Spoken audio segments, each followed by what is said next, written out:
Hi. Parashat Nitzavim Vayelech is a very special Torah portion. It contains an incredible concept that we haven't heard about until now.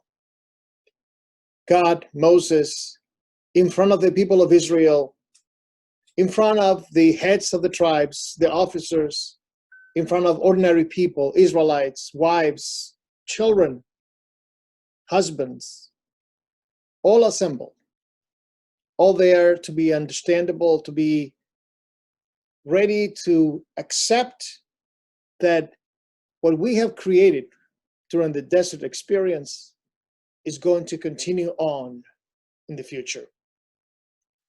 That Judaism and the covenant will be extended to future generations. And so do not delude yourself that because God has a purpose, God will accept anyone who transgresses the commandments. Actually, not. God will not accept people who transgress the commandments according to the Torah. We will give them a chance to repair the transgressions, to come out clean, and to be returned to the community and the congregation. God had to destroy an entire generation that lived through the desert, not because they couldn't change, but because their mentality, according to the rabbis, was all filled with ideas about being slaves in the land of Egypt.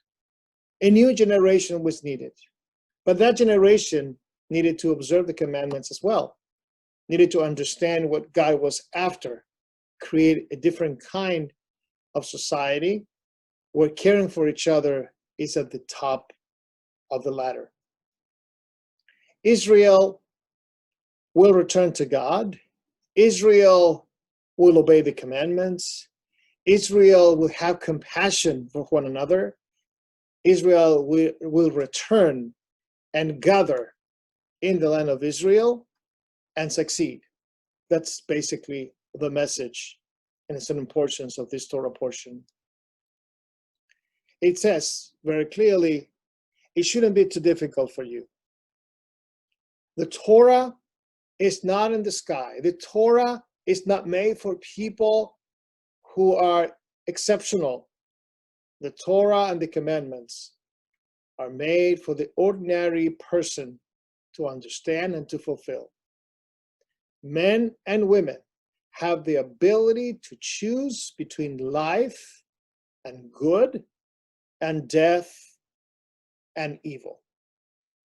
It is our choice if we decide to walk in God's ways, to walk with a life of multiplicity of blessings, in which we decide to have a life based on our values of caring for one another and trying to bring the best of our spirits into the world.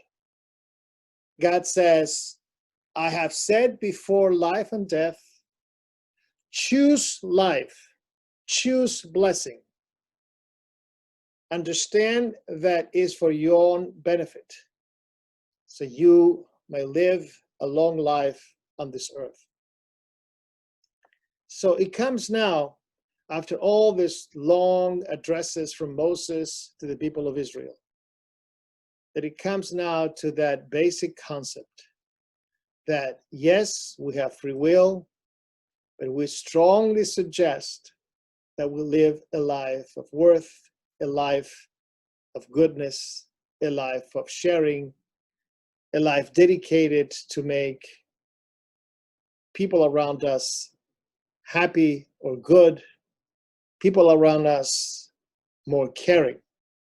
And that idea comes at the end of the Torah, and comes also at the end of the year as we are preparing for the high holidays, because this Shabbat is the last Shabbat of the year. This Shabbat is the Shabbat which will have Slichot at the end of Shabbat, and next Shabbat we'll be celebrating Rosh Hashanah. So it's a great message. Choose life, choose blessing. I hope to see you this Shabbos on Zoom or in person, And let me anticipate my wishes for the new year. L'shana tova, a happy new year, a good year, a different year, a better year. Shabbat shalom.